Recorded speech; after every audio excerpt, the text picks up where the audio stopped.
Hello and welcome to my YouTube channel. Today in this video we are going to start our question practice part of the chapter cell cycle and cell division as we have completed the chapter. So I hope कि revision करके आए होंगे इस session को देखने, बिना revision के ये क्वेश्चन प्रैक्टिस सेशन मत देखना. So let's start without any delay. And start करने से पहले प्लीज़ लाइक सब्सक्राइब एंड अच्छी लगे वीडियो तो कमेंट करो. Now let's start. First question is a matrix maths question. तो पिछले चैप्टर में भी इसका ट्रिक बताया था कि इन सब के सामने करेक्ट मैच लिख लो फिर यहाँ से मिला. तो चलो देखते हैं एस फेज. अब हम लोग को देखना कि एस फेज में क्या होता है. प्रोटीन्स और सिंथेसाइज नहीं, प्रोटीन्स किस में सिंथेसाइज होता है G2 में. तो G2 कहाँ दिया है Q. तो Q का 1 quiescent stage. Now next, interval between mitosis and initiation of DNA replication. This is the start. जब हम लोग इंटरफेस स्टार्ट करते हैं तो गैप 1 स्टार्ट होता है. तो उसका फर्स्ट लाइन ही ये दिया है कि G1 is a interval between mitosis and initiation of DNA replication. So इसका 3 नाउ क्या है DNA रेप्लिकेशन. DNA रेप्लिकेशन किस में होता है एस फेज में. सो 1 का 4. ना अब क्या बच गया क्विसेंट स्टेट.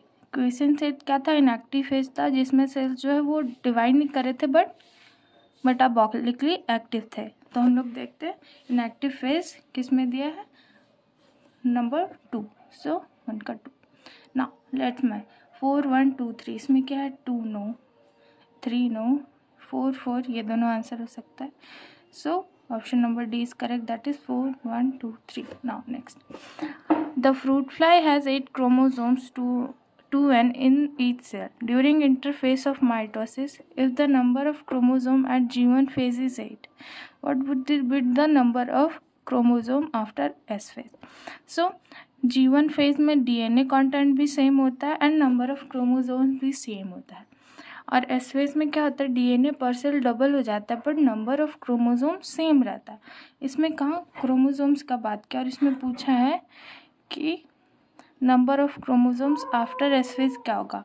तो number of chromosomes after S phase भी 8 ही होगा क्योंकि इसमें नंबर ना इंक्रीज करता है ना डिक्रीज करता है. So option number B is correct. Now the centriole undergoes duplication is. So centriole duplication का होता रहता S phase, that is option number B. So option number B is the correct answer. Next question, identify the correct statement with regard to G1 of the interface. अब हम लोग को correct statement इनमें से ढूंढना है G1 के लिए. तो DNA synthesis and replication takes place. DNA synthesis and replication किस में हो रहा था एस फेज में. सो ऑप्शन नंबर ए तो नहीं हो सकता इसका answer. Reorganization of cell component takes place. No, ऐसा तो कुछ भी नहीं पढ़ा था. Cell is metabolically active, grows but does not replicate DNA. ये बिल्कुल सही है क्योंकि ये NCERT का लाइन दिया हुआ है, बिल्कुल छापा हुआ है. So it's correct answer is option number C. अब हम लोग ऑप्शन नंबर डी भी देखें. Nuclear division takes place. बिल्कुल नहीं, न्यूक्लियर डिवीजन तो माइटोसिस में होता है ना.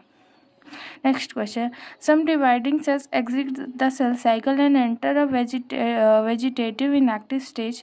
This is called quiescent stage. The process occur at the end of.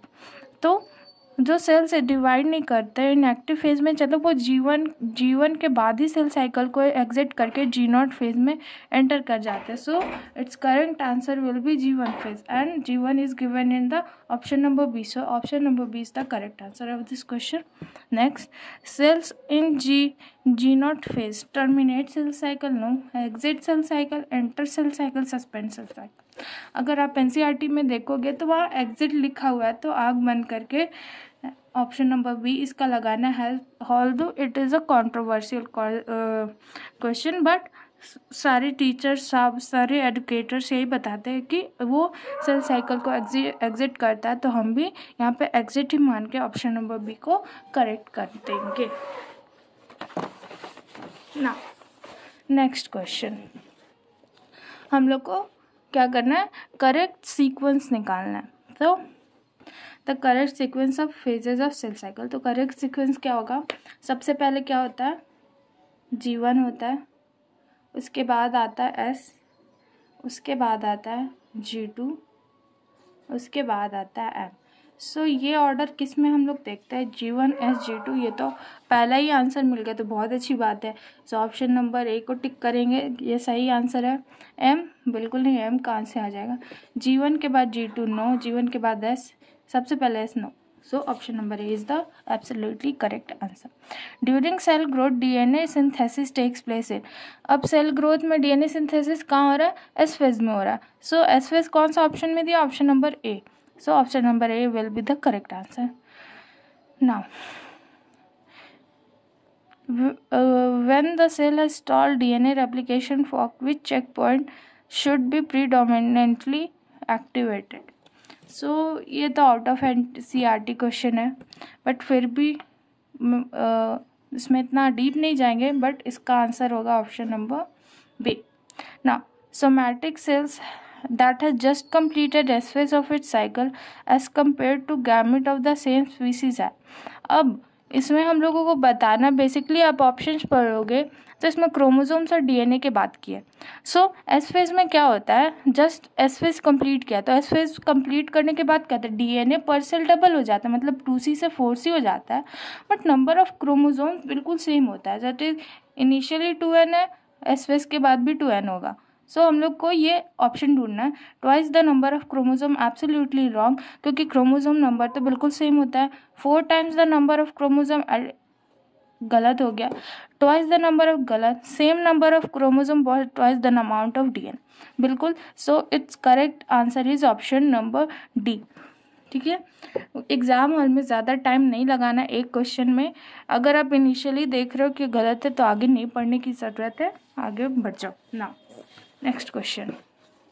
Next question says, during which phase of cell cycle amount of DNA cell remains at 4C level if the initial amount is denoted as 2C? So DNA synthesis कहाँ आकर होता है, initially 2C है और finally 4C हो रहा है, तो G1 तो नहीं हो सकता, क्योंकि G1 में क्या होता है, अमाउंट ऑफ डीएनए भी सेम होता है, नंबर ऑफ क्रोमोसोम्स भी सेम होता है। सो G1 तो जिसमें दिख रहा है काट ही दो।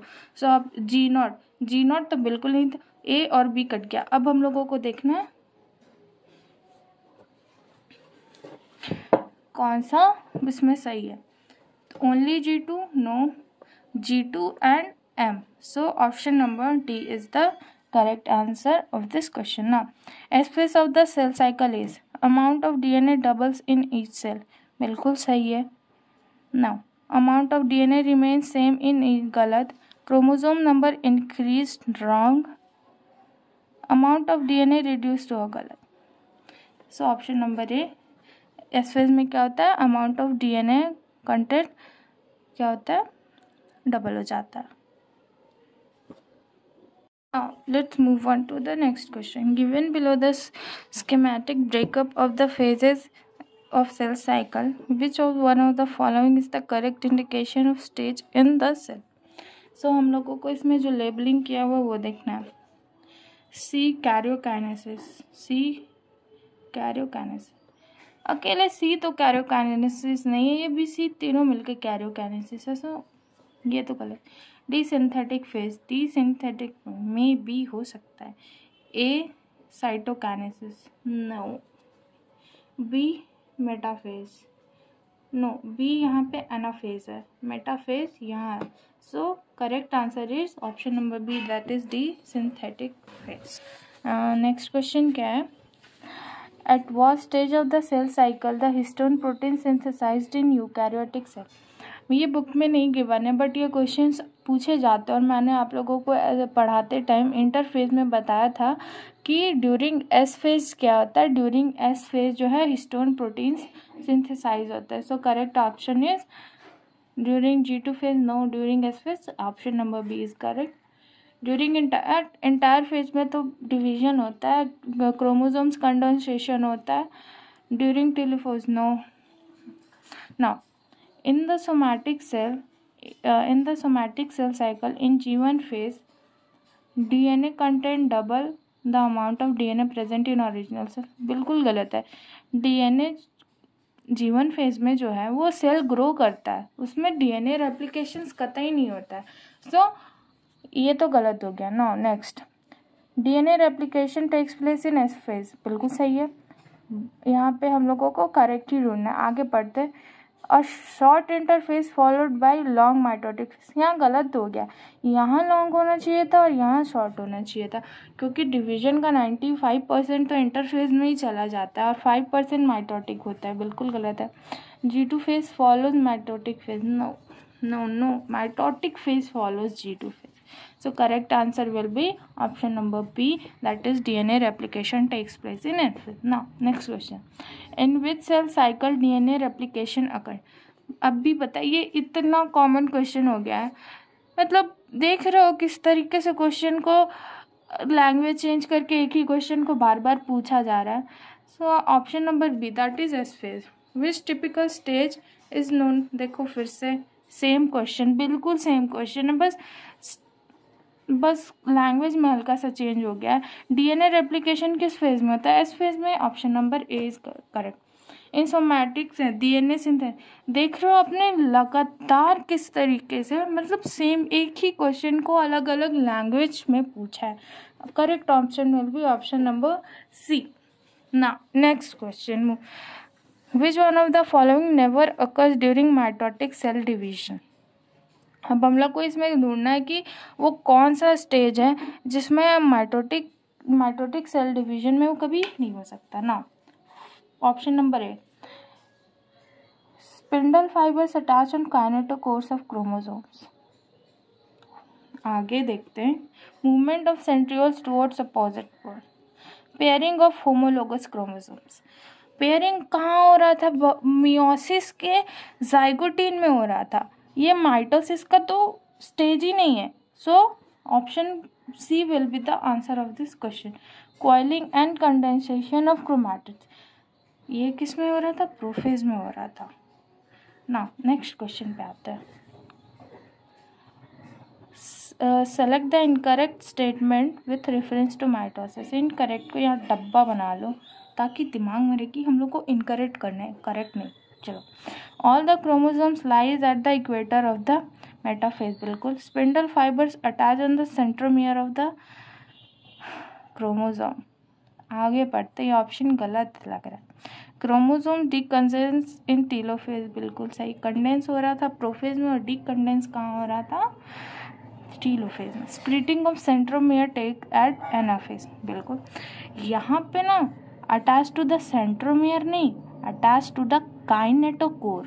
अगर आप लोगों ने ढंग से पढ़ा हो चैप्टर को एनसीईआरटी से, तो एनसीईआरटी में ये क्लियरली लिखा हुआ है कि spindle fibres attach on the kinetochore of the chromosome. So correct answer will be option number B. Now next question, which of the following options give the correct sequence of events during mitosis? Okay, सबसे पहले क्या होता है? Condensation, फिर nuclear membrane का disassembly, फिर arrangement at equator, फिर क्या होता है सेग्रीगेशन, उसके बाद क्या आता है? टीलोफेज। चलो देखते हैं, condensation, nuclear membrane arrangement at the equator, centromere division, segregation, telophase. Next option पढ़ते हैं, ये हो सकता है condensation, crossing over. Crossing over किस में हो रहा था? पैकेटीन में, pachytene of prophase 1, that is meiosis. So ये तो नहीं हो सकता। अगर आप ऐसे लिंक कर करके क्वेश्चन अटेम्प्ट करोगे ना तो एक भी क्वेश्चन गलत नहीं होगा ना। कंडेंसेशन, अरेंजमेंट एट इक्वेटर, ये तो महा गलत हो गया। Condensation, nuclear membrane, crossing over again. So option number A is the correct answer of this question ना। एनाफेज प्रमोटिंग कॉम्प्लेक्स, छोड़ दो, ये क्वेश्चन एनसीईआरटी में है नहीं है ना, ये एनसीईआरटी में दिया है ना, इससे क्वेश्चंस पूछे जाते हैं, सो इसको स्किप मार दो ना। ने spindle fibres attach on centromere, no. Kinetosome, no. Telomere, no. Kinetochore of chromosome, that is option number D is the correct answer. Which of the following is not a characteristic feature during mitosis of somatic cell. फिर से same ही question है, इसमें बताना है कि not को यहाँ पे कर लो। अब हम लोग को बताना कौन सा माइटोसिस में नहीं होता। क्रोमोसोम मूवमेंट होता है, स्पिंडल फाइबर्स होते हैं, सिनाप्सिस, डिसअपियरेंस। सिनाप्सिस कहाँ हो रहा है? सिनाप्सिस हो रहा है zygotene, that is prophase one of meiosis. इसका तो माइटोसिस कोई लेना दे नहीं। So option number B is the correct answer. Now a stage of cell division shown in, ये क्या है? ये क्या कौन सा स्टेज है? That it is telophase. ये क्या है? टीलोफेज। अब हम लोग को देखना है कौन सा सही है। साइटोकाइनेसिस तो नहीं है, पहले काट दो। Telophase, endoplasmic reticulum and nucleolus not reformed yet, गलत। इसमें क्या होता है? रिफॉर्म हो जाता है। Telophase nuclear envelope reforms, Golgi complex reforms. दो correct answer will be option number C. क्योंकि क्या होता है, सेल्स वो जो डिवाइड करे होते हैं सेल्स, वो क्या होता है अपना इंडिविजुअलिटी को लूज करते हैं और न्यूक्लियर एनवेलप और सारे ऑर्गेनेल्स का रिफॉर्मेशन हो जाता है। Late anaphase back. Now next, during the metaphase stage of mitosis spindle fibers attach on kinetochore। ये क्वेश्चन भी 3 बार आ चुका है अभी तक। Next, a stage of mitosis is shown in diagram, which stage is it and what are its characteristics। अब हम लोग को बताना है कौन सा स्टेज है और इसका कैरेक्टरिस्टिक क्या है। Metaphase, spindle fibres attach on kinetochores, centromere split and chromatid separate. Metaphase ये स्टेज तो सही दिया है, बट इसका कैरेक्टरिस्टिक किसका? एनाफेज वाला दे दिया है। अब हम लोग नेक्स्ट ऑप्शन देखते हैं। नेक्स्ट ऑप्शन क्या है? Metaphase, chromosome move to the spindle equator, chromosomes made up of 2 sister chromatid. बिल्कुल ये हो सकता है। Anaphase no, late prophase no. So option number B is the correct answer of the question. Now next question, select the correct option with respect to mitosis। chromatids separate but remain at the center of the cell in anaphase। no, ऐसा नहीं होता है। Chromatid separate करके क्या होता है? Opposite poles की तरफ मूव करना स्टार्ट होता है। Chromatid start moving towards opposite pole on telophase. Telophase में क्या होता है? टीलोफेज में क्या होता है? क्रोमोसोम्स का डीकंडेंसेशन होता है। सेल्स क्या है? वो अपनी इंडिविजुअलिटी को लूज कर देते हैं। और क्या होता है? न्यूक्लियर मेम्ब्रेन और गोल्गी कॉम्प्लेक्स का रिफॉर्मेशन होता है। Golgi complex and endoplasmic reticulum are still visible at the end of prophase. बिल्कुल गलत है, बिल्कुल गलत है ये बात, क्योंकि प्रोफेज में सब कुछ नहीं दिखता, बस कंडेंसेशन है। Chromosomes move to the spindle equator and get align along the equatorial plate of the metaphase. बिल्कुल गलत है ये। सो सबसे अच्छा क्वेश्चन, अरे यार ऑप्शन नंबर बी ही तो है बिल्कुल correct. Chromatid start moving towards opposite.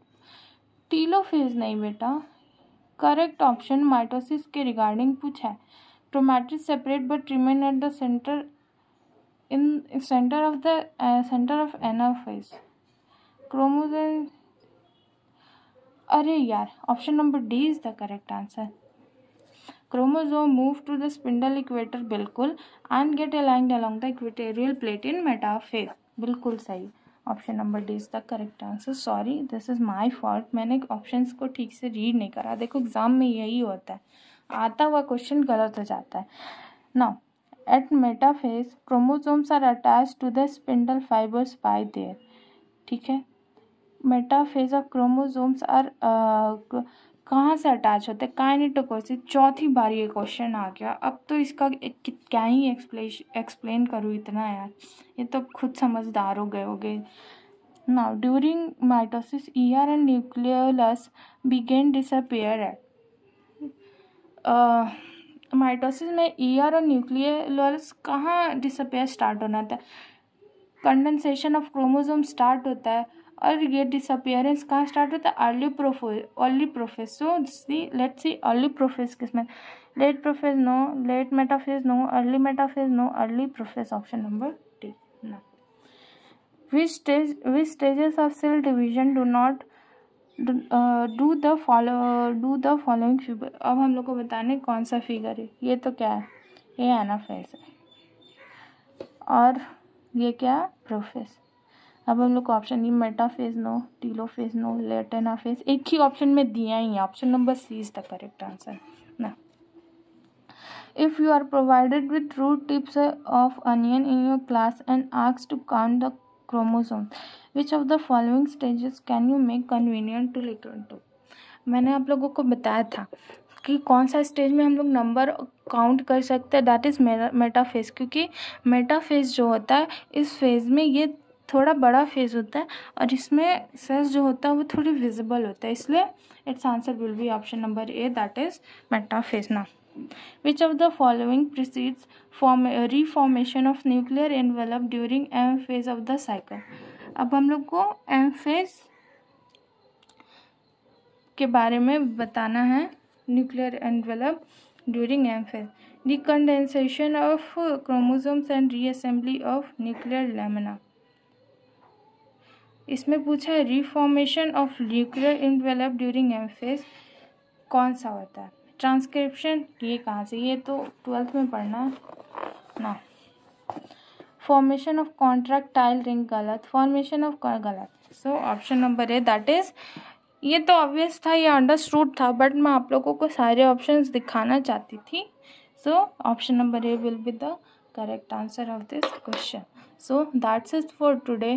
Please like, share and subscribe.